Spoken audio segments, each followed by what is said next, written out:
I'm just.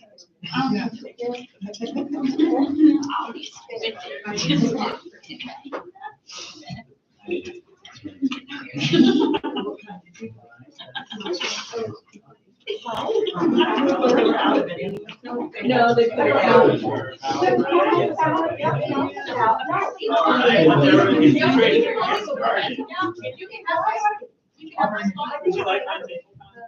There's only one at 3, but it doesn't show you on there. But we don't mind. Yeah, we want to. This one's a really good one. You pretend to be me. She initially just said the last two, so I don't know what we're bringing. Tell us about. Well, you know how pushy she is. That's I know. so So true. We are. It's disgraceful. Oranges in everywhere. That's why you need the fourth because you're really proud. Isn't it cool? It's hysterical. It looks just like. You can go I mean, I cannot believe you. Geologists did find a Cookie Monster geo. It looks just like. I mean, what are the odds of what's coming up with character? Although that could be geo. There are apparently a lot of geos that people think look like Cookie Monsters. Oh, that's true. Oh, yeah, but that's. It's by far. So that's our panel today. This is what you need to be alive. Well, great, thank you. It's there. Sorry, I didn't. Thank you for that wonderful introduction. Come on in. Vegas always good. But admitting I don't know immediately what I'm going to say. There's some seats over here too. Maybe go back in a few Oh, minutes. It's not like vote for Cookie Monster Geo. Right. Yes. Bring back I tell you, when I looked at it, it was hard. There's also some seats.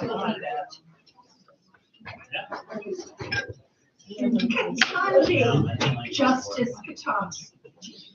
Yes, that's right. Hey. All right. We all ready? Welcome everyone to this first panel on remixing and genre. My name is Dr. Eric Stanley. I'm a professor of anthropology.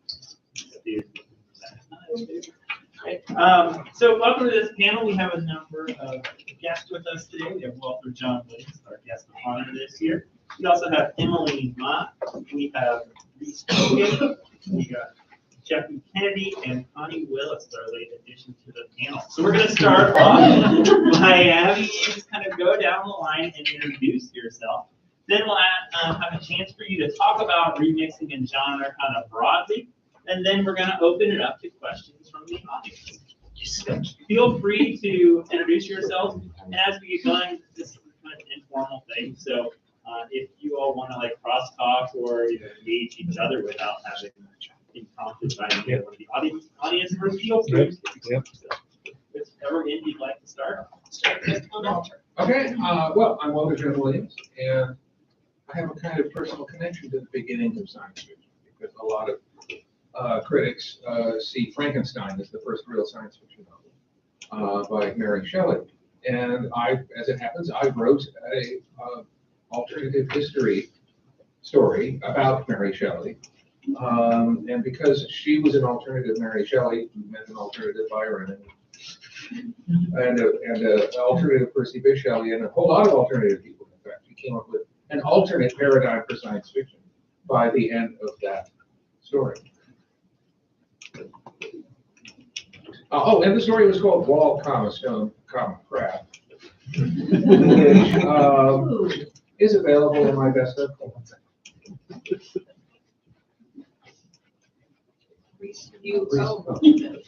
I don't know, I thought you were going to pass the word. I'm Reese Hogan. I write primarily science fiction. I came out with my last novel in 2019 from Angry Robot. It's called Shrouded Loyalties, and it's a diesel punk military sci-fi, sort of with spy killer. I have another novel before that, Holding the Ashes, which is post-apocalyptic with death gods. I also work for the Writing Mastery Academy website, which is run by Jessica Brody, who wrote the Academy. So I write blogs. Right.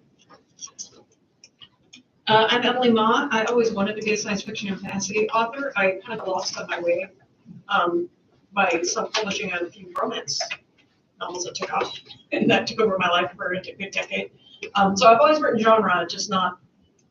Well, everything I've written pretty much is genre, except for there's a one YA that I guess people might try to sort of cram into the literary category. But I love genre. I love the tropes that you learn in genre. I love the toolbox that covers the genre. So I love genre. I'm also the interim editorial director of SIPWA, the Science Fiction Fantasy Writers Association. I was gonna say association too, we could say that. Oh, yeah, we changed our name because we keep changing it to update.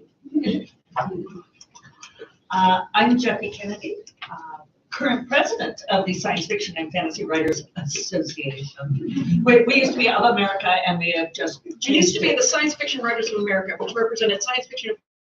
Which makes me de facto ruler. It is not, nowhere specifically says only this world.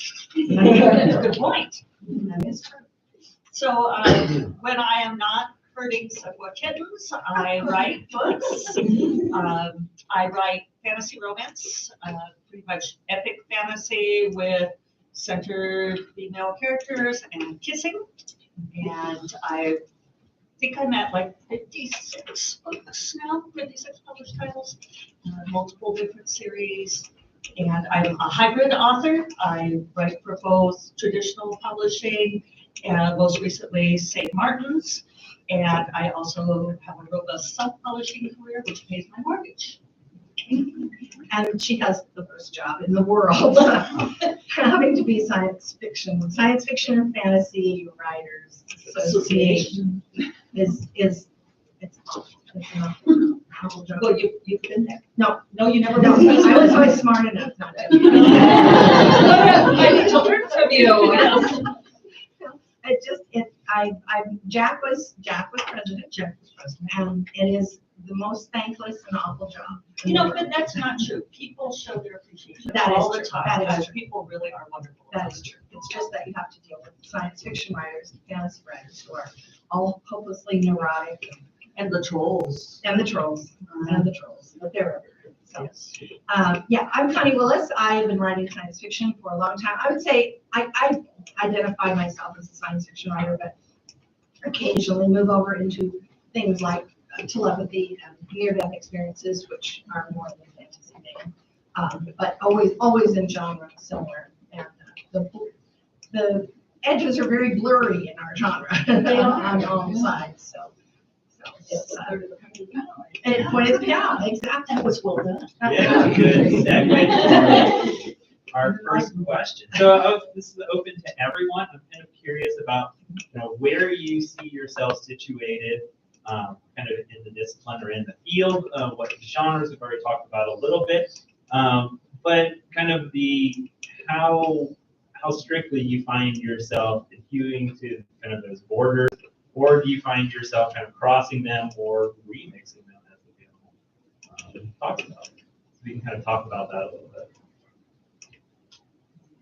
Well, I mean, I guess I can talk about how I see the breakdown between literary and genre. That works as a place to start. Literary tends to be more out of the academic tradition. People who go to get their degrees, do their MFAs, and often will be like writers in residence at universities and things like that. Genre are just for people who just want to make a buck. And so you get this very different view on how to put a book together. The literary tradition tends to be a lot more, artsy, I guess you would say, whereas genre is just like, here's how you plot, here's how you pace, here's what this means, here's what that means. And that's what I love about genre, and that's why a lot of genre writers do multiple genres, because even though the look and feel of the pieces are very different, a lot of the underlying substructure is very similar. I think you could argue that, and I will argue, Yes. that literary works are their own genre. that is Right. simply a genre with its very specific expectations, which is the Right. definition of a genre, that you know what kind of story you're going to get. And just because it doesn't have the same tropes as other genres do, it does have its own tropes. Yeah, it's just colloquially, when people say genre, often people sort of curl in their lip, they're talking. They're not talking about The that, they're talking about us.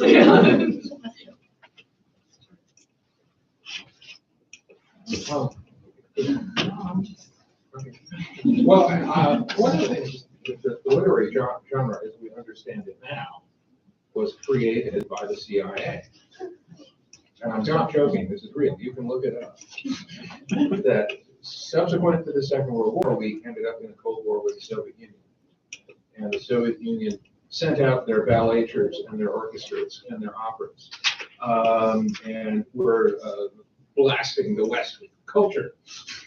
And the CIA felt that we were losing the culture war. We needed to get some culture to fight back against this hideous Soviet onslaught. So they put money into literature. And they created the Paris Review, which is one of the major literary magazines now. That was made with CIA money. So was the Iowa Writers Workshop, which is the most prestigious writers workshop. And they promoted a certain kind of fiction. And the problem was that a lot of the best politics. And so you couldn't promote their work and say, our leftists are better than your leftists. It just, wouldn't have worked for CIA purposes. So what they wanted was a type of literature that had no politics at all. And that's what they got. And that was the dominant form of literary fiction until at least the 90s.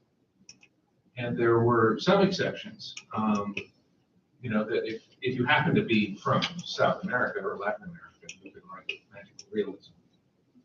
And that broke the walls down a little bit. But what is really breaking the walls down now is genre, it's science fiction.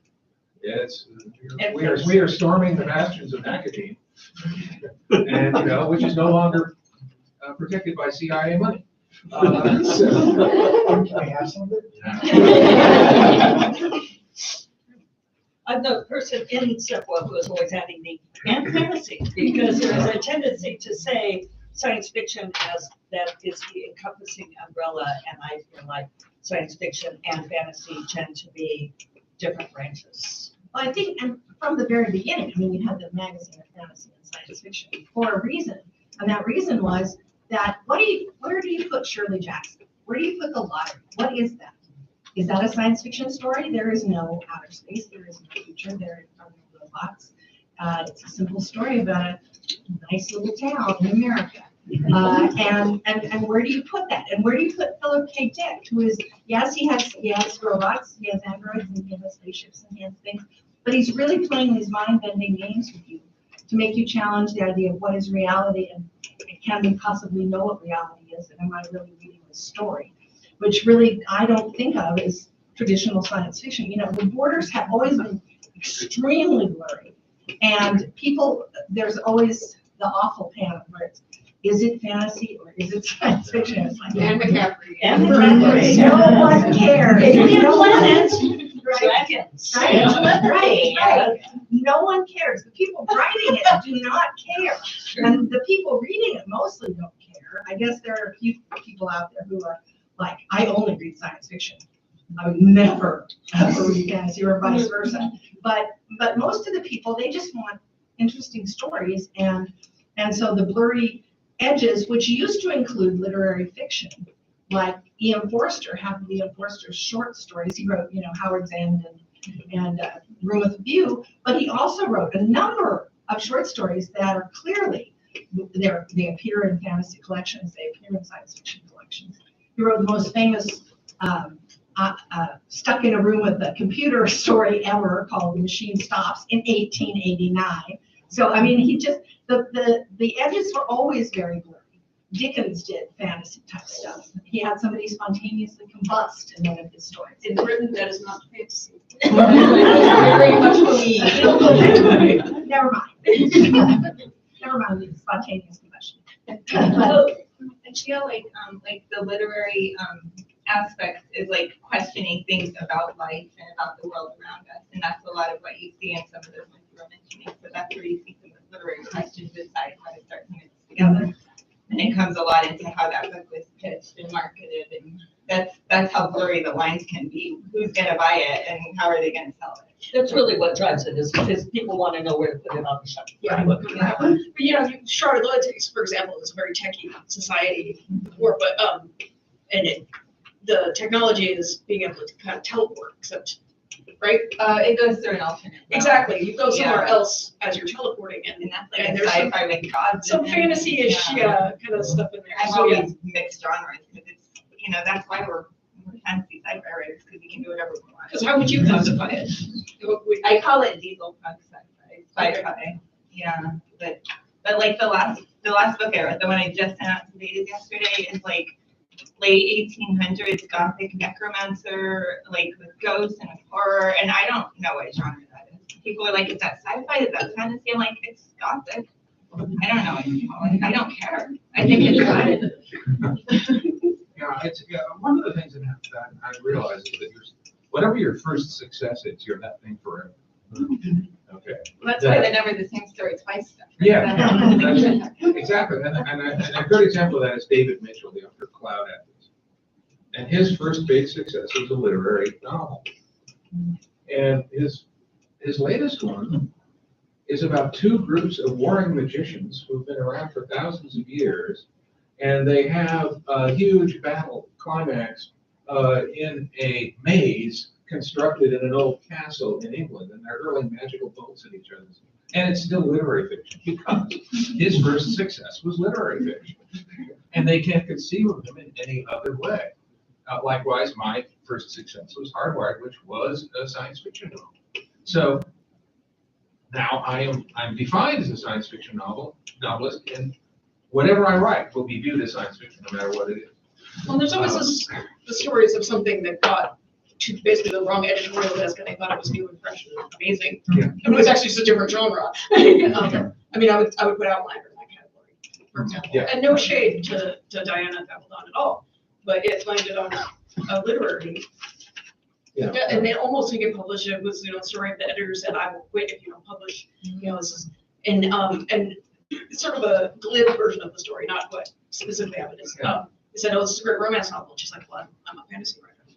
So a bestseller in fantasy is 50,000. A bestseller in romance is 500,000. She said, "Okay, I'm a romance writer." I think part of the problem is that publishers and writers and readers are on opposite sides of a dilemma. The publishers want a guaranteed bestseller. And to get that, what was popular last year? Okay, this was popular last year, Bridges of Madison County. So we're going to do Bridges of Portales. Even though I don't think you have any bridges in Portales. And Bridges of whatever. And to them, all they can think of is to do the same thing over and over again. That's how you get a guaranteed bestseller. I do not like Bridges of Madison County, but it was different from everything else that came out that year. And that was one reason I think it was very successful. It was a romance. People who were romance writers knew that it wasn't a very good romance, but if you've never read a romance before, you probably thought it was pretty good. And that so frequently happens in where you have never seen the genre before and then you're introduced to it. Because the truth is, what readers want and what writers want to do is do whatever they want and tell interesting stories. And what readers want to do is to read interesting things that they may or may not have known that they liked before they picked it up, and they want to read different stuff all the time. And so these two things are in direct opposition all the time, and you fight that all the time. And something that will happen are we just running away with the topic? Great. Okay. You're in a lot of trouble. Okay. One thing that happens when you're a newbie writer and you're like querying agents and querying editors and so forth, like one of the first pieces of advice that they'll give you is like, know what genre you're writing. Don't waste my time by not knowing what genre you're writing. But when you are writing a story, you don't know what genre you're writing. And a lot of times I didn't know what genre I was writing until the publisher actually published it and put on their fantasy romance. And I was like, I didn't know fantasy romance was a genre. That's a good point. I originally forget what I called it, but it wasn't diesel punk. That was kind of their word for it. So yeah, that changed later. And it's another example of like this kind of thing people want. My novel that's on sub right now was pitched to somebody that doesn't do much sci-fi. So they and the editor fell in love with it and wanted to buy it, was trying to pitch it as a thriller with sci-fi elements. Sadly, didn't quite pull it off, so it didn't quite get picked up. But they'll try to pitch things in different ways for their intended buyer, basically. Well, and for every "Don't waste my time" synopsis by an agent, I remember, whenever you're subbing, you research the agent to see what they like, and often they'll put up the best pitch letter they ever received, and it's often weird what worked for them. And one of them was like, "Don't waste my time with fantasy or whatever," except this person was so novel and interesting.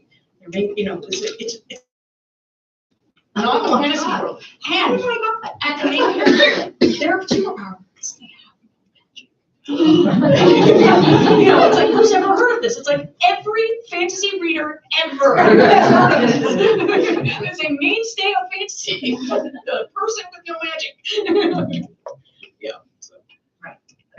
And they, especially the literary critics who have never read anything, they will see Handmaid's Tale and go, "Oh my God, this is the most original thing in the world." I like Handmaid's Tale, but John Wyndham did it for Consider Her Ways back in 1955, and I'm sure that other science fiction and fantasy writers can tell you other stories that were exactly this theme, exactly this kind of situation. Kazuo Ishiguro's Oh, Never yes. Let Me Go, and it's like, Exactly. oh, he wrote about clones. Right.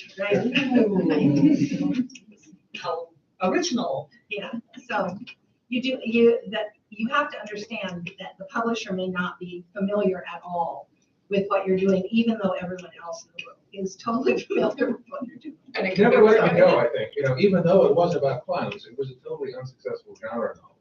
Right. And a very successful literary novel, so, he at least knew what he was doing. Well, and he follows that rule of he's defined by his first novel. Yeah, exactly. Well, and it's a joke in genres, like, because sometimes there's bigger money in the mainstream literary, or whatever. It's like you try to get literary, so you get the less representative cover art, and the specific kind of marketing campaign. But you often don't change really what you've written, just how you pitch it. Good. I have another question. I'd like to move on. One of the things that I think defines genre fiction are the tropes that either people adhere to, or they remix, or they reject. So kind of interested, what are your either favorite or your most hated tropes of your respective genres, wherever you'd like to locate themselves? And then how do you take these tropes, which are often stale or tired or something like that, and then bring them into the 21st century? I would argue if it's become a trope, so the difference between a trend and a trope is how enduring it is. So, vampires, I think, have transitioned from trend to trope. It seems like we'll probably always have like a vampire or something or other television series. Like there's always a CSI type series. There's always a legal drama series. There's always a police procedural series. Those are tropes. And I think when people say tired old tropes, what they aren't understanding is if it made it to trope status, we're still grappling with it in some way. So we need to understand why it's still around and why it became a trope in order to be able to successfully make use of it. Right, and a good example in science fiction is time travel, which has been around from the very beginning. From the beginning of time. And of H.G. Wells' Time Machine. And it was very interesting. First, it went through a phase after H.G. Wells of going places, going to the future, going to the past, looking at it. Okay. And then that they did as much as they could with that. And then in the 50s, they were doing a whole bunch of stuff, usually in the short form, short fiction, of games that you play with time. The time worm that eats its own tail, the story that begins and ends in the same spot, the loop that the person can't get out of, all these little tricks and games of science fiction time travel. And then that wore itself out because everybody had kind of run all the changes they could on that. When I started writing, when I wrote Firewatch and took it to writer's workshop that I was in, they said, you can't write a time travel story. It's dead. It died in the 50s. Every time I'm like, died in the 50s. The games died in the 50s. The sightseeing died in the 50s. This is different. This is new. I'm doing something new with this. And I did it, and then everybody else did it. I mean, the thousands of people. I won't take claims. They claim to have reinventing it, but a whole bunch of people started doing alternate histories and all kinds of different time travelers that were involved in changing the past or not changing the past and so on. And it's still developing, and it'll die out for a while because everybody's done everything they can think of with time travel. But time travel is never going to die. It's not ever going to die. It's too interesting. And then something will come along technologically that will give people a whole new way to play with the idea, or something will come along where, the fantasy romance writers will suddenly think of a new thing to do with it. And then there'll be this new blossoming of time travel. And it's just over and over again. Don't let anybody ever tell you that what you want to write about is dead just because a lot of people have written about it in the past and done a lot of different things. You just have to think what you want to do that's different. Yeah, to branch off of that, I would say there's no such thing as a tired trope. There's just stories that haven't done it well. Right. And didn't grapple with it in an original way, which, that's our theme for the conference, right? You don't have the same story twice. Don't just do what somebody else did. What do you want to do with the trope? And it does move through different subgenres. Like one of my very favorite romance tropes is the marriage of convenience, the marriage of state. And that's one that's difficult to pull off in a contemporary romance setting because it's really hard. The writers, bless their hearts, they try. But like the thing where, and Emily, the former lawyer, will jump in here and say, that there's like, the story where, the person can't inherit the company or whatever unless they marry. Not legally enforceable. Sorry, contemporary romance authors. But if you do an alternate fantasy world, the ways that you can make people have to marry each other to, stop the war or save the kingdom or replace the magic or all these things, there's so many things you could do. I think it's important to remember that tropes are tropes for a reason, and that's because people like them and they're popular, and there's nothing wrong with using tropes, and you should absolutely do it. So like they're saying, you want to do something, not something that's never been done before, but something that's never been done like this before. So find your own way to put your own slant on that trope that you want to do. What I often will do is I have to come up with like 3 radically different ideas and turn them into one novel. Because I find that when you pair stuff, you come up with these really interesting, unique plot lines. When you're trying to put a trope into a completely different setting than you'd ever look for it, you'll come up with pretty cool stuff. Yeah, just as an example, I mean, one of my least favorite tropes in the world is the chosen one. Yeah.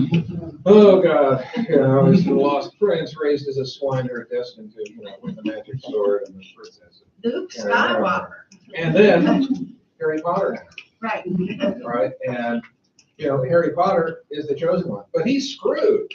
This brings him no joy at all. He's totally screwed, and he's screwed for like 6 increasingly long books. He just gets more extensively screwed. Well, as Joshy said, if you put something in a new setting, what Harry Potter, the brilliance of Harry Potter, is that they took the old Tom Brown School Days book, the story set in the British public school with all the trappings of British public schools, which people have always loved those novels. And then they put their magic fantasy into that new setting, which nobody had ever done before. It's all old elements, but mixed, like Reese was saying, stuck together in new and interesting ways.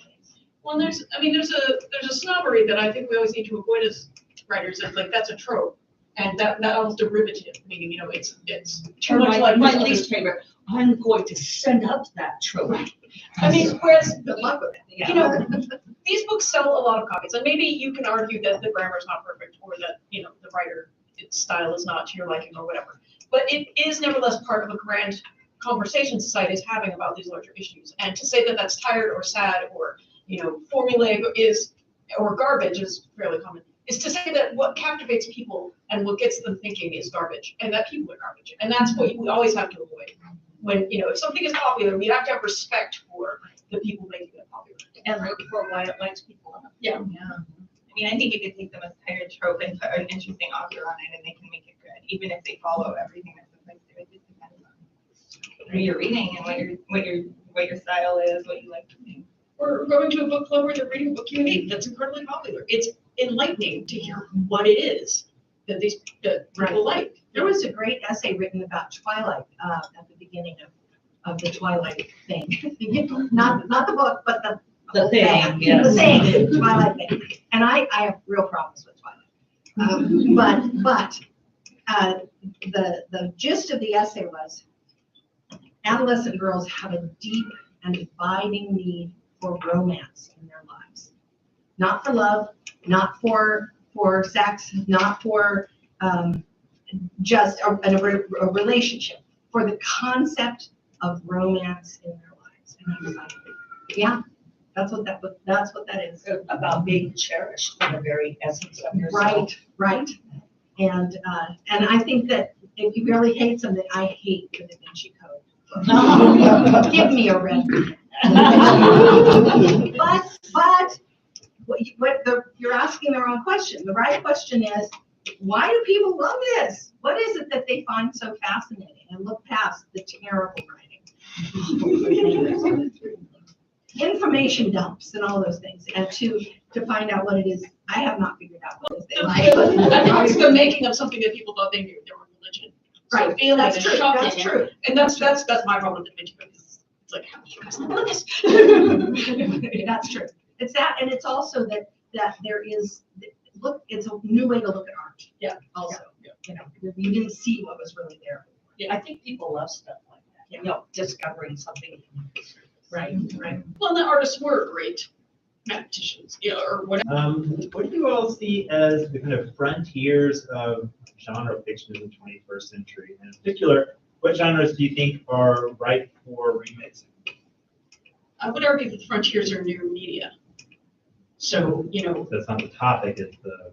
well, because, The medium, yeah, because the, science fiction fantasy started as a little ghetto in novels and short stories, and has kind of taken over Hollywood, because Hollywood, in order to get a story into 2 hours or less, requires a lot of technical skill. Well, the people who actually were gaining those technical skills are genre writers. This is how you plot, this is how you pace, this is the structure. And that, I would argue, is why genre has won the day so decisively in film and television.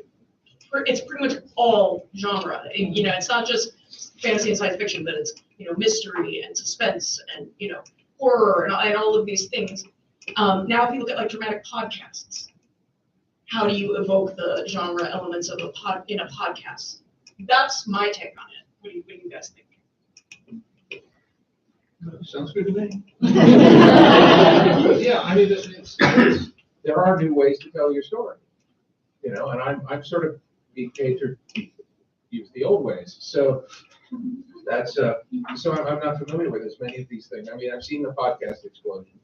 I've not. Well, gaming. You're part of gaming. Gaming's been around for a while, but yeah. But the alternate reality game that I wrote was a genuinely new experience, and it was so fun to do that. But unfortunately, that whole genre has died out because there was no way it to just make money. became QAnon. That's true. That's true. Yeah, they did read my text. I would though, I think you're right, Emily, with all these new platforms and ways to tell stories, but I also think the old stuff still works, and the old stuff will always work. And whether you're watching a miniseries on Netflix, or something that's being streamed into your home, the binge watching, everybody's like, I don't understand binge watching. You're like, it's every cliffhanger book that's ever been written. Dickens used to do this. People gathered at the docks in New York City to find out if Little Nell had died in an old curiosity shop. They couldn't wait to find out what happens next. It's the same thing that made you watch all the episodes of Breaking Bad at once, or whatever you were watching. And the old stuff always works. The stuff that, whatever genre mixing we do, whatever new platforms we find, whatever different kinds of ways to tell stories, they still have all the same old elements. And Shakespeare, who I would argue was a genre writer at heart. He wrote crime novels, he wrote crime plays, he wrote fantasies, he did romances, he was good at all of it. But he absolutely believed cliffhangers, in reversals, in heavily plotted stories, in characters that met each other through dialogue and sparring through dialogue and all these different things that are still around, and which is why you can still have modern movies made with old Shakespeare plots, and they all are great, and everybody loves it. So I've got two things on this. One, as far as the new mediums for storytelling, that put my SIPWA hat on here. We just introduced for the first time in forever, brand new membership requirements where we decoupled the eligibility to become a full and associate member of SIPWA from word count. It is no longer predicated on prose. It is predicated on if you've made a certain amount of money from your catalog of work, then you can be a member. And we don't care if you did it in music or in images or self-publishing or what if you made the money, if you got paid for your work, then it counts. And part of that is to embrace the fact that people are using all kinds of different media to tell stories. And then as far as like mixing and stuff, something that I've seen personally is that, and there's still a contingent within sci-fi fantasy who will get very upset if there's like too much kissing in their science fiction and fantasy books. But I would say, I actually had someone tell me that I don't write fantasy because I write romance. And I said, well, actually romance is not antimatter. It doesn't cancel out. But one thing that's happened is I've had so many people come up to me saying it's so great to see someone who writes fantasy and romance crossover as president of the SIPWA, because it's like it legitimizes the romance cookies. And so I think that we are seeing a lot of that more openness to blending those elements in different stories, that it doesn't have to be only this thing, only this counts. We have about 20 minutes left, so we're going to leave some time here for questions from the audience. So if anyone would like to ask. No, I think you said a lot. No, I don't have anything to add. Can I add one thing, and that when you were talking about legitimizing romance, one of the, I guess, laws of human nature is that everybody loves to have somebody else to look down on. Yes. So science fiction, when I got into the field, was actually the bottom. But we very quickly found that we could look down on the fantasy writers and feel better about themselves. And they found that they could look down on the romance writers and feel better about themselves. And then below them was the comics. And then the comics turned into graphic novels and moved up here. And then all of us had problems. And so that's just a natural impulse that you want to, and the truth is, any way of telling a story is legitimate. Any platform is legitimate.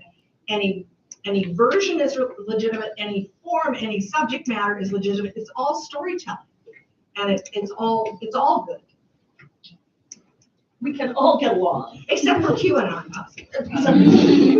Not sure about that. The only reason I bring that up is there was a really good article that I probably should have a citation for, but that talked about how hard it is when you're running an ARG, alternate reality game, when the players catch on to something you did not put in the game.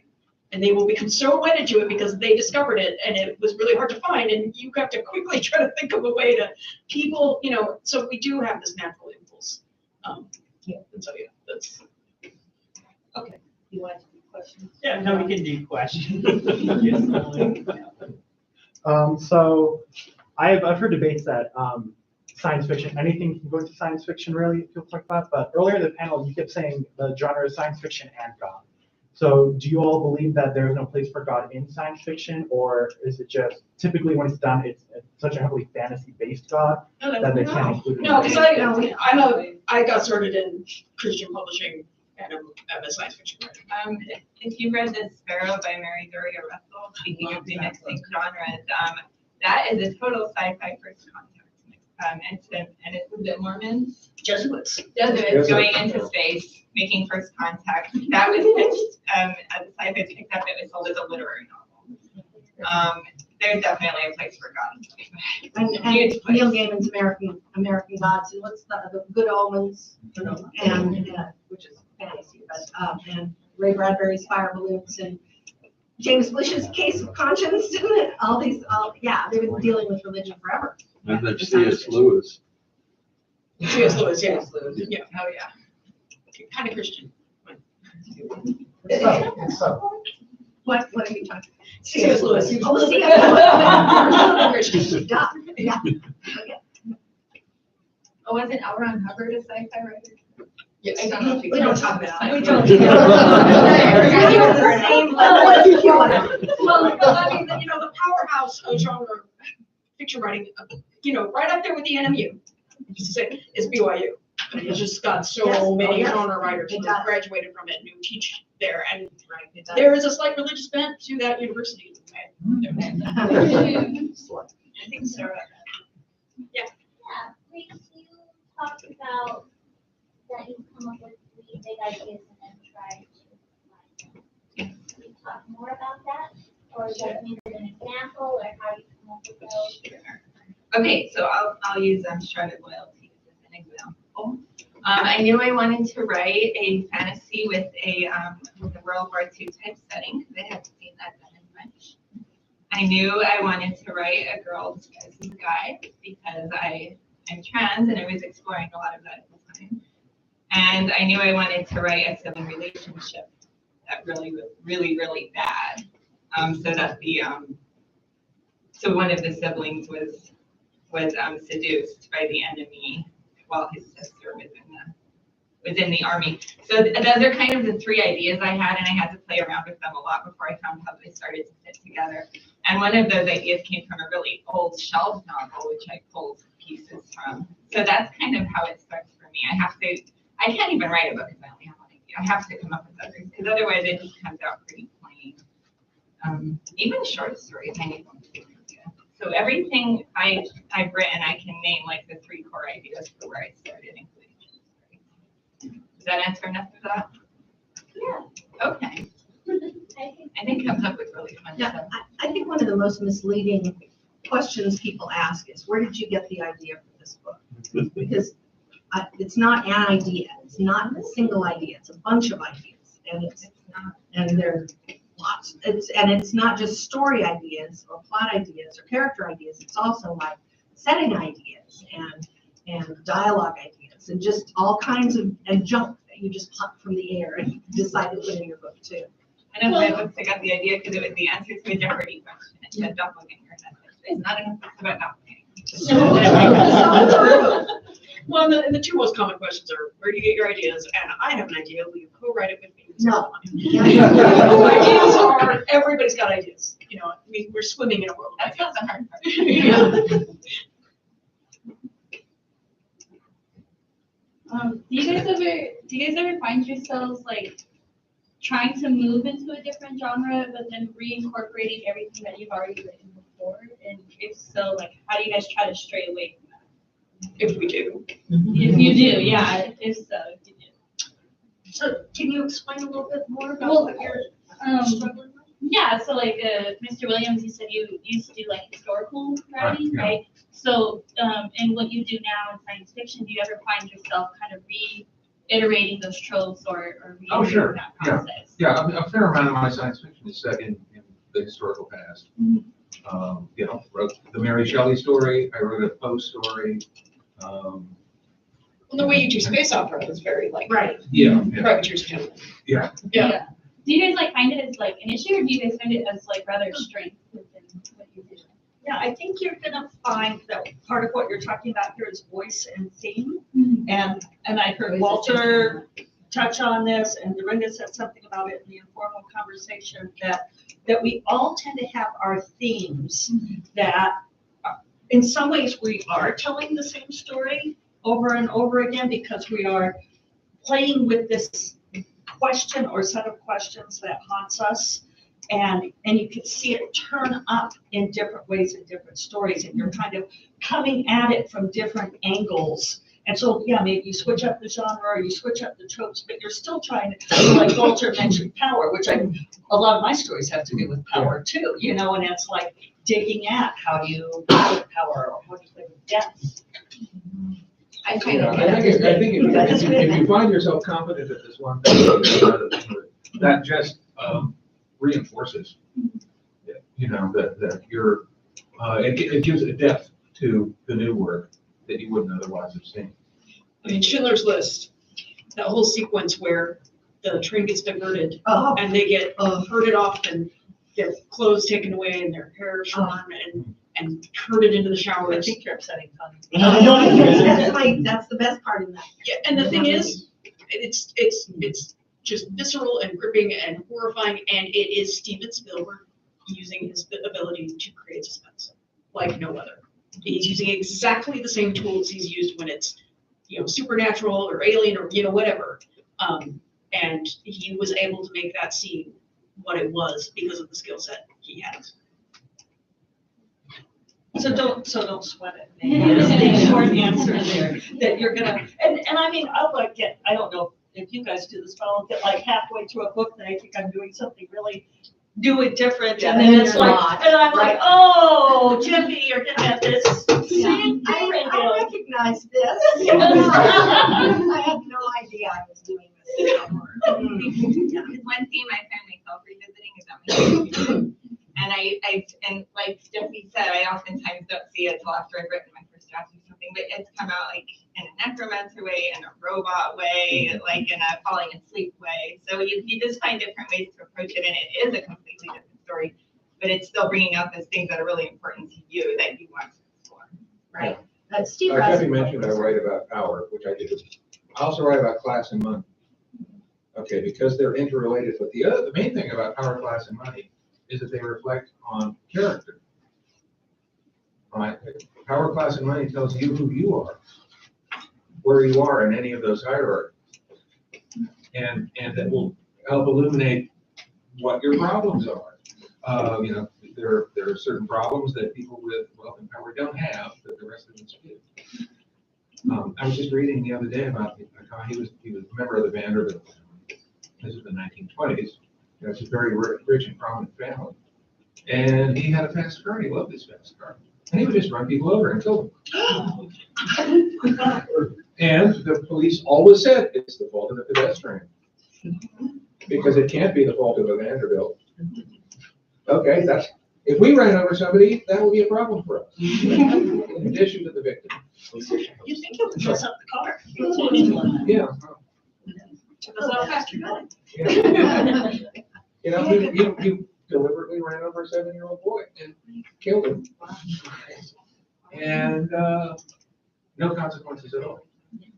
Steve Ross, who's a wonderful horror writer, he said that if your father dies and you are struggling to cope with the death of your father, do not write about the death of your father. Write about a robot. Write about a spaceship far from home. Write about something set in ancient Egypt. It will all be about your father, but it will all be about your father in a deeper and more interesting way than if you tried directly to write a story about the death of your father. And I've always found that really good advice. And I've always found it fascinating that Anne McCaffrey's story, The Ship of the Same, was written about the death of her father. Right. And once you know that, Right. you can see it in the story, but that's not what the story is about at Right. all. Right.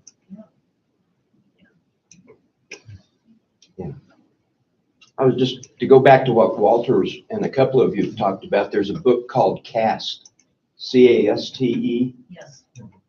It's amazing. Yeah, That's what you're talking about there. Yeah, I read it. You read it. We have about 5 minutes left. Anyone would like to ask the last question? An opportunity. We answered everything. What do you want to see more of in sci-fi? Which way was more? More of in sci-fi? Like, what do you think is underused or could be used more? I want to see more stuff that breaks my head that I never would have seen coming. Yeah, that's it. I want to see more clones. I think people have just kind of touched the edges of how clones could affect everything, because they're so closely bound up to the idea of identity and who we are and who we really are, and how jealous we would be if we thought we had to share our identity with someone else marginally. And also, they've never done, most of the clone stories have been very serious and dark. And we need the clone romance. We need the clone romantic comedy. We need the clone fantasy ghost thing. We need the military set in World War II. We need clones in all this, just because there are so many interesting things to do. They are a ready-made trope because they go straight to the heart of identity and who we are and who we think we are. Well, listen, Clone Comes Home, your short story, you need to read that short story. It's hilarious. I did not have a story about that. About a guy who thinks who gets scammed about. Oh, yes. cloning. Oh, yes. Oh, yes. That's a very old story.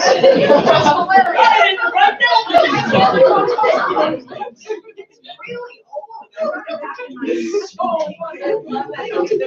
I did not have a story about that. I am old also, as you can tell. Someday I'll forget my work. You know, it's funny that you say that about clones, because I had a conversation with a guy that I was in a crit group with, and we were talking about clones, as one does. And I said something about, you know, like, are there different spirits that go into the duplicated bodies, you know, and are they, you know, how much does that, you know, inhabiting spirit change? The soul. or Yeah, something. and he said, oh, no, it's already been determined that they are exactly the same individual. That's been proven. Yeah. And I was like, it hasn't, and it was like, that was the end of the conversation. Yeah, no, that's been decided. Like, I don't think so. I missed the memo on that one. Well, we do have clones in our society. They're naturally occurring clones are both identical twins. Right. Or triplets, right? So, and each with half a soul or a third. I mean, obviously.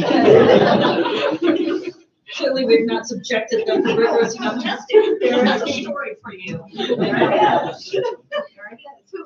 Which clone got the soul? Linked to a lot of sibling rivalry. Right. That sounds like you guys are twisted. I need to know this. We're gonna wrap up there for today. So let's give a round of applause for